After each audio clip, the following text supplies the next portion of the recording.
Hello friends, Reshma शिक्षा world में आपका स्वागत है। मैं आपको हिंदी पेडागोजी पेपर 1 सीटेट की पढ़ाऊंगी। आइए करते हैं क्वेश्चंस। प्रश्न नंबर 1, भाषा सीखने सिखाने के संबंध में निम्नलिखित में से कौन सा कथन सही है। इसका मतलब क्या है, जो भाषा हम बच्चों को सिखाते हैं और बच्चे सीखते हैं और हम सिखाते हैं, तो उसमें से इनमें से कौन सी बात जो बिल्कुल सही है। ऑप्शन नंबर 1, बच्चे स्कूल आकर ही भाषा सीखते हैं। इसका मतलब क्या है, बच्चे क्या केवल स्कूल के अंदर आकर ही भाषा को सीखते हैं।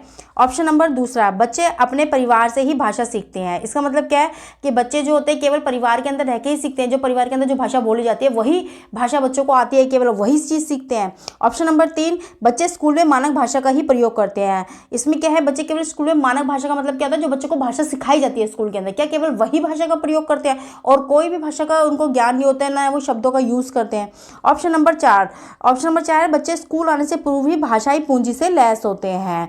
तो मतलब क्या है, जब बच्चे स्कूल आते हैं तो उससे ही पहले ही वो क्या है, भाषाई ज्ञान होता है बच्चों को। आपने देखा होगा छोटे बच्चे जो होते हैं वो अपने आप में एक बोलते रहते हैं, अपने आप ही शब्दों का यूज़ करते रहते हैं। क्यों? क्योंकि उनके पास एक अपनी भाषा होती है। जब बोलते हैं कि बच्चे अपने अपने, इनकी एक अलग ही दुनिया, एक अलग ही भाषा है इनकी। तो क्या है, जब वो स्कूल आते हैं ना तो वो अपनी उन्हीं भाषाओं से लैस होते हैं, तो उनके पास एक अपना ही ज्ञान होता है जो हम समझ नहीं पाते हैं। वो स्कूल में आके एक उनको मानक भाषा जो है सिखाई जाती है। तो इसका बिल्कुल जो सही जो आंसर है वो ऑप्शन नंबर 4 है, क्योंकि इसके अंदर केवल बच्चों को जो है एक मानक भाषा स्कूल में आने के बाद सिखाई जाती है, लेकिन क्या है वो स्कूल में आने से पूर्व ही उनके पास एक भाषाई पूंजी होती है, इससे लैस होते हैं, पूरा ज्ञान होता है उनके पास। प्रश्न नंबर दूसरा, एक भाषा शिक्षण के रूप में आप अपनी क्या जिम्मेदारी महसूस करते हैं। इसका मतलब क्या है, भाषा शिक्षण के रूप में मतलब आप एक क्लास में आप भाषा के एक टीचर हैं, तो आपकी जिम्मेदारी क्या है कक्षा के अंदर। ऑप्शन नंबर 1, समय सीमा के भीतर पाठ्य पुस्तक जो है पूर्ण करना। मतलब क्या है, जो हमारे को एक समय के अंदर, मतलब आपको केवल है ना पाठ्य पुस्तक जितने पाठ दिए गए हैं, आपने देखो सेमेस्टर वाइज होता है कि सितंबर में है फिर दिसंबर में, तो मतलब ये है कि आपको बस इतने समय के अनुसार ही पाठ्य पुस्तक जो आपको केवल पूर्ण करनी है, बच्चों को बस पढ़ाने का है। ऑप्शन नंबर 2 है, बच्चों को भाषा के विविध स्वरूपों और प्रयोगों से परिचय। मतलब क्या है, इसमें बच्चों को जो हम विभिन्न भाषा के जो विभिन्न रूप होते हैं, प्रयोग होते हैं, आप उनका परिचय करवाते हैं। जैसे कि बच्चों को, आप छोटी बच्चे का फर्स्ट क्लास में आया है तो आपने पता है आपको बच्चों को भाषा का ज्ञान करवाना है, तो आप उनको पहले ना क्या कहते हैं कि वर्ण सिखाओगे, स्वर सिखाओगे, व्यंजन सिखाओगे, अर्थ बताओगे, फिर उनको बच्चों को ना मात्रा है, ऊ की मात्रा है, छोटी ई की मात्रा है, बड़ी ई की मात्रा है, कैसे शब्दों को बोलना है, शब्दों को कैसे मिलाना है, आ का साउंड कौन सा है, तो आप सब ये बच्चों को चीज़ सिखाओगे, क्योंकि आपको पता है कि इसी चीज़ से ही मतलब ना बच्चा आगे निकल सकता है, तभी उसको भाषा का ज्ञान होगा। ऑप्शन नंबर 3 है, बच्चे द्वारा भाषा परीक्षाओं में अच्छे अंक लाना। क्या सिर्फ हम भाषा शिक्षण इसलिए करवाना चाहते हैं बच्चों को कि बच्चों के ना परीक्षा के अंदर केवल अच्छे अंक आए? नहीं। ऑप्शन नंबर 4 है, समय सीमा के भीतर भाषा का पाठ्यक्रम पूर्ण करना। मतलब क्या है, समय सीमा के अंदर मतलब क्या है, एक सीमा होती है, जैसे होता है सितंबर में बच्चों को पेपर होंगे, तो आपको बिल्कुल ये है सितंबर से पहले ही बच्चों के आपको कोर्स कवर करवा देना है, या दिसंबर में पेपर है तो नवंबर तक आपको बिल्कुल बच्चों का कोर्स पूरा करवा देना है। तो क्या एक समय सीमा के भीतर, केवल हमारा ये फॉर्मेलिटी वाला नहीं कि बच्चों को हमने पाठ्यक्रम पूरा करना है, नहीं, हमारा उद्देश्य क्या है, केवल बच्चों को कक्षा के अंदर सिखाना है हमारे को। तो इसका बिल्कुल जो सही आंसर है वो ऑप्शन नंबर दूसरा है, क्योंकि इसके हम बच्चों को भाषा के विविध रूपों को हम बताएंगे। अब प्रश्न नंबर आता है तीसरा, प्राथमिक स्तर पर भाषा सिखाने की सर्वश्रेष्ठ विधि है। मतलब क्या है, प्राथमिक स्तर पर जब हम बच्चों को भाषा सिखाते हैं उसमें सबसे सही और सर्वश्रेष्ठ मतलब नंबर 1 की कौन सी विधि है। नंबर 1, बच्चों को कहानी सुनाना। क्या हम बच्चों को सिर्फ कहानियाँ सुनाएंगे कि हमने मतलब कहानी बोल रहे हैं, बच्चा सुन रहा है उस चीज़ को। ऑप्शन नंबर 2, बच्चे की पाठ्य पुस्तक पर आधारित वीडियो कार्यक्रम दिखाना। क्या हम बच्चों को उसकी पाठ्यक्रम के आधार पर हम उनको वो दिखाएंगे, एक वीडियो बना देंगे बच्चों को, जैसे कि हमने कोई जल परी की कहानी बताई, राजा या रानी की कहानी दिखाई, तो हम उसको वीडियो बना ली हमने और बच्चों को दिखा रहे हैं, हम उसकी बच्चा वीडियो देख रहा है। या ऑप्शन नंबर 3, बच्चों के साथ कविता गाना। या फिर हम ऐसा करेंगे कि बच्चों के साथ हम ना कविता गाएंगे, कि बच्चे ना क्या कहते हैं कि हमने कविता को बोला, फिर बच्चे ने हम उन्हीं पीछे कविता को बोल रहा है, या सिर्फ हम कविता का गाना सिखाएंगे बच्चों को। ऑप्शन नंबर 4, बच्चों को भाषा प्रयोग करने के विविध अवसर देना। तो इसका जो बिल्कुल जो सही आंसर जो है वो ऑप्शन नंबर 4 है, बच्चों को विविध मतलब प्रयोग करने के अवसर देना।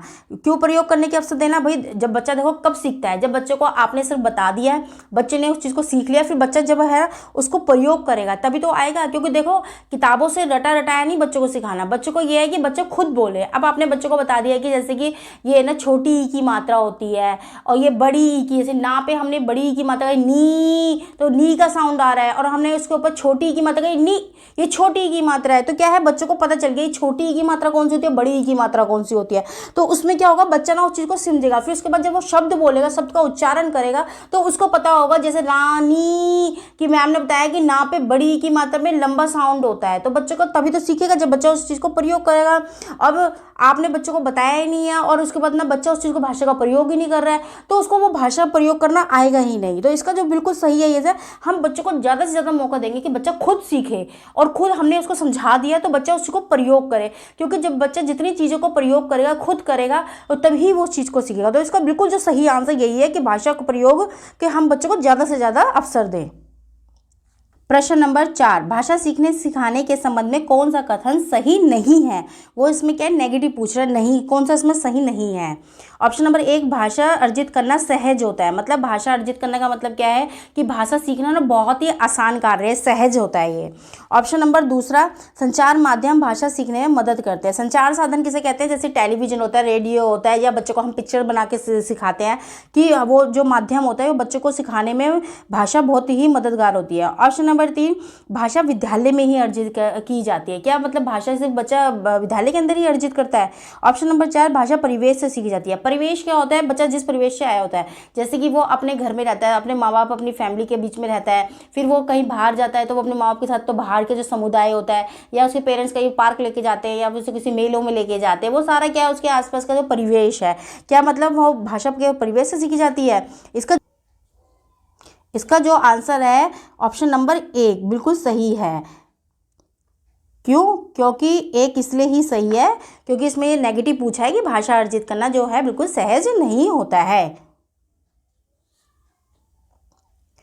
प्रश्न नंबर 5, प्राथमिक स्तर पर बच्चों की भाषा का आकलन करने में क्या सबसे कम उपयोगी है? मतलब हम बच्चों की जो भाषा है प्राथमिक स्तर पे जब हम उसका आकलन करते हैं, उसमें सबसे ज़्यादा कम उपयोगी क्या है कि जिससे हम बच्चों की भाषा के बारे में पता लगा सके?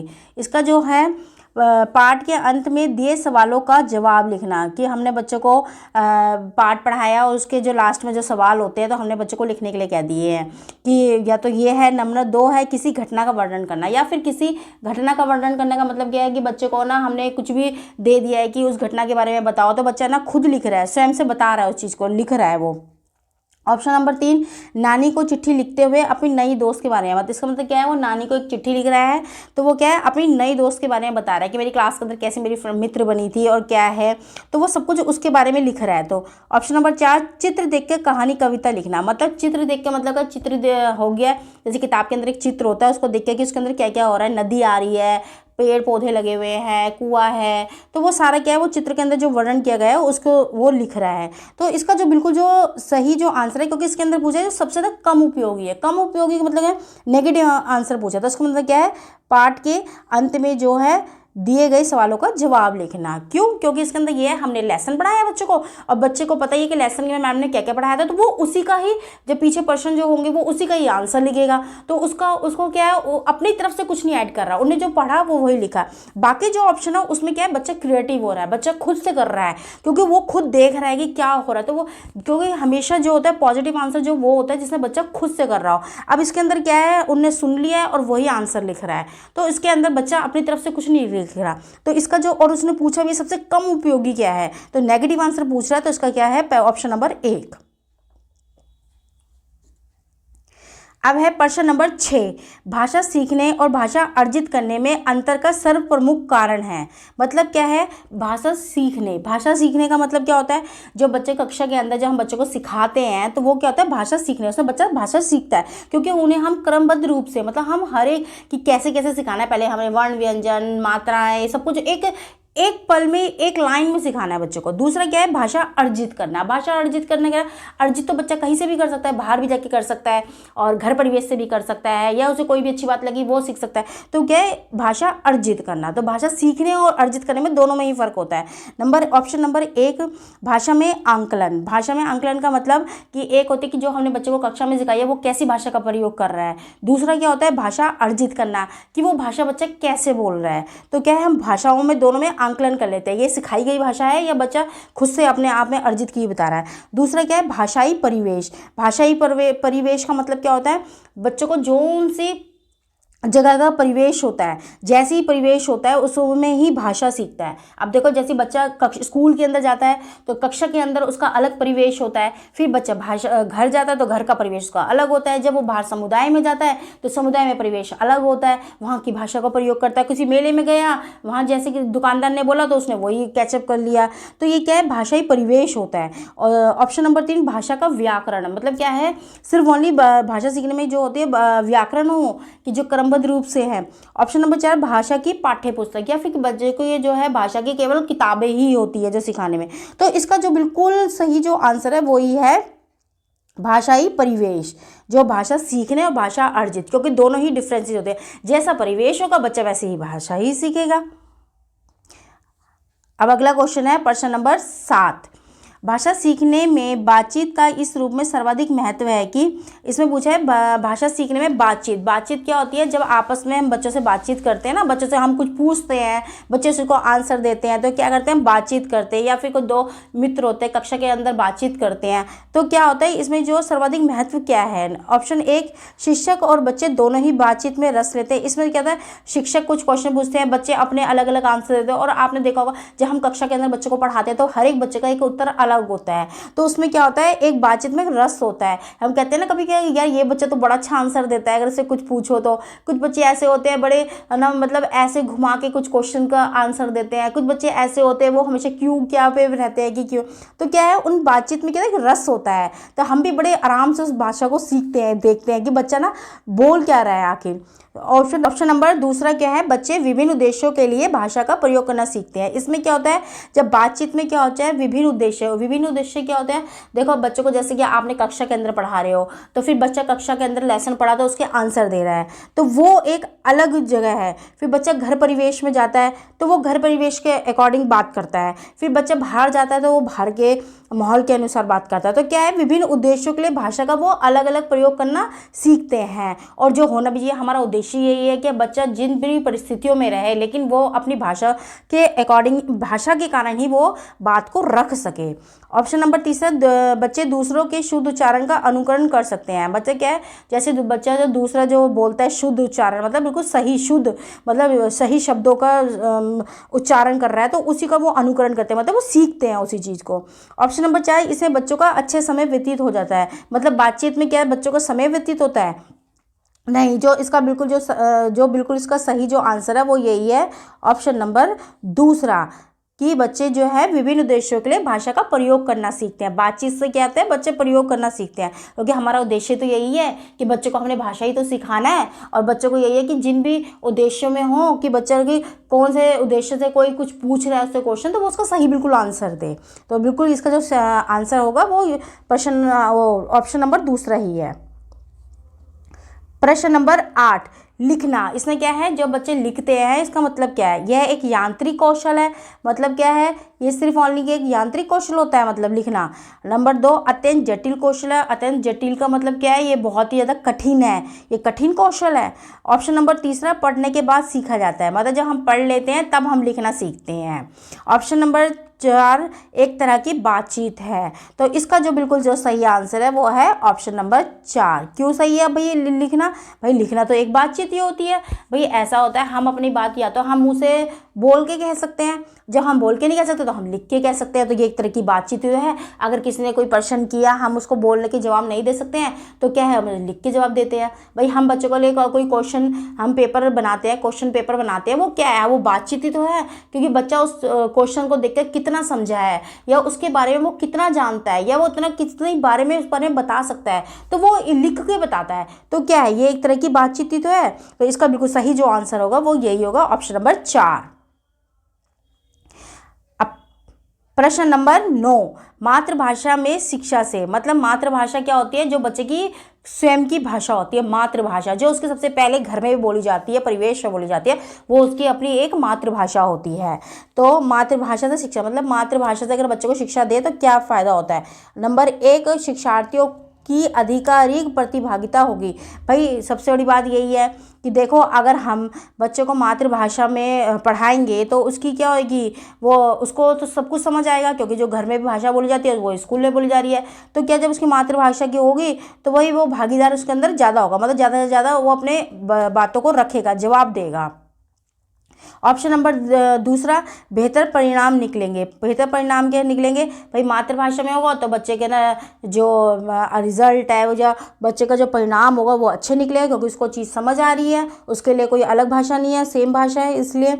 ऑप्शन नंबर 3, कक्षा में पढ़ाई करने में सुविधा हो गई। भाई जब मातृभाषा होगी तो पढ़ाई में भी सुविधा होगी, क्यों? क्योंकि उसको वो भाषा आती है, वो उस भाषा को, भाई जब आप बच्चे से कोई क्वेश्चन करेंगे तो बच्चे को उस क्वेश्चन को समझ आएगा कि वो मैम हमसे पूछ क्या रही है, तभी तो समझ आएगा जब उसकी अपनी मातृभाषा होगी। भाई अगर आप बच्चा है, एक बच्चा हिंदी माध्यम से आया, आप उसे इंग्लिश में क्वेश्चन कर रहे हो तो उस बच्चे को समझ ही नहीं है, हालांकि उसे पता है उस क्वेश्चन का आंसर क्या है, लेकिन वो उसका जवाब नहीं दे सकता। क्यों नहीं दे सकता? क्योंकि उसकी वो मातृभाषा नहीं है। अब बच्चे को आप मातृभाषा में आपने हिंदी में ही उससे क्वेश्चन किया, उसे समझ आया, उसको आंसर पता था, उसने तुरंत आपको आंसर दे दिया, तो उसके लिए क्या हो गया है, तो उसमें उसके लिए बहुत आसानी होगी और पढ़ाई करने में और उसको ज़्यादा सुविधा होगी। मतलब उसके लिए एक ना अलग माहौल और या अलग ही भाषा नहीं होगी, क्योंकि देखो हर एक भाषा के लिए ना एक भाषा सीखनी पड़ती है, लेकिन एक मातृभाषा एक ऐसी भाषा होती है जो सब जगह बोली जाती है। ऑप्शन नंबर 4, उपयुक्त सभी। तो इसका जो आंसर है वो बिल्कुल सही है कि उपयुक्त सभी।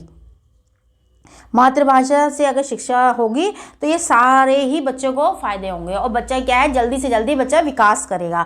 और हमारा उद्देश्य यही है, बच्चे को समझ आना चाहिए, इसका विकास होना चाहिए, क्योंकि हम भाई प्राइमरी स्कूल में बच्चा जो होता है उसकी पहली स्टेज वही होती है प्राइमरी। जिस बच्चे का प्राइमरी स्कूल के अंदर ही सारा भाषाओं का ज्ञान, और क्योंकि बच्चे को मोस्टली हम ओरल ही सिखाते हैं, क्योंकि हमारा उद्देश्य यही है बच्चे को ना भाषा से पूरा मतलब लैस बनाना, पूरे भाषा की किसी कमी नहीं रहनी चाहिए बच्चे की। प्रश्न नंबर 10, प्राथमिक स्तर की शिक्षा मुख्य भाषा शिक्षण है। इस कथन का निहितार्थ यह है कि मतलब यह है कि जो प्राथमिक स्तर में जो हम बच्चों को भाषा सिखाते हैं उसका मतलब वो मुख्य शिक्षण होता है। भाई पहले जो बच्चा आता है वो प्राइमरी में ही आता है, तो भाषा का जो सिखाया जाता है वो प्राइमरी में ही सिखाया जाता है।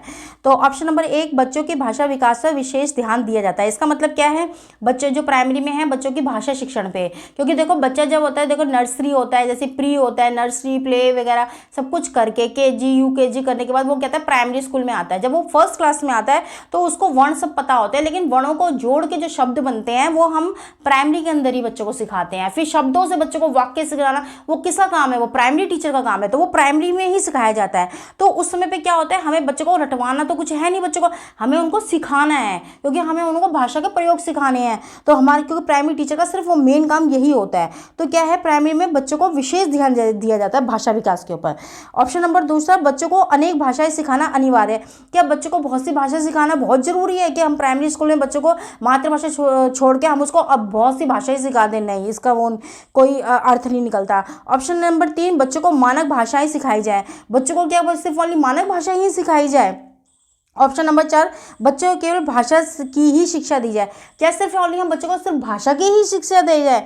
नहीं, ये भी आंसर इसका सही नहीं। इसका जो बिल्कुल सही आंसर है वो है ऑप्शन नंबर 1 कि बच्चों को भाषा विकास पर विशेष ध्यान दिया जाए। भाई प्राइमरी सेशन है, बच्चों को हम भाषा विकास पर भी ध्यान देंगे, और जो भी साथ में और भी है, जैसे मैथ्स है, बच्चों की साइंस है, बच्चों को ना SST है, तो उनमें क्या है, बच्चों को जो ऑरली चीज़ें हम बच्चों को सिखाएंगे, लेकिन हमारा उद्देश्य सिर्फ बच्चे का विकास करना है। छोटा बच्चा है जो हम सिर्फ देख के बोल के ही बच्चा सीख जाता है, और वो खेल खेल में सीखता है, क्योंकि प्राइमरी सेशन के बच्चों को आपको सिर्फ खेल खेल में ही बच्चे का विकास करना है, क्योंकि प्राइमरी सेशन का मेन उद्देश्य ही यही है।